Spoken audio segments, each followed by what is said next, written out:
Arran dels problemes del Carmel, les queixes dels veïns dels barris del Clot i del Camp de l'Arpa de Barcelona han agafat força. Ara no volen que el tren de gran velocitat passi pel carrer Mallorca. Proposen que vagi pel Morrot i l'estació de França.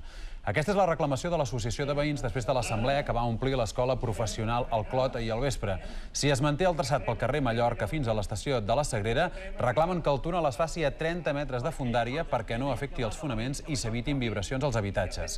Al final de l'acte es va fer una manifestació fins a alguns dels hotels on s'allotgen els veïns del Carmel com a mostra de suport.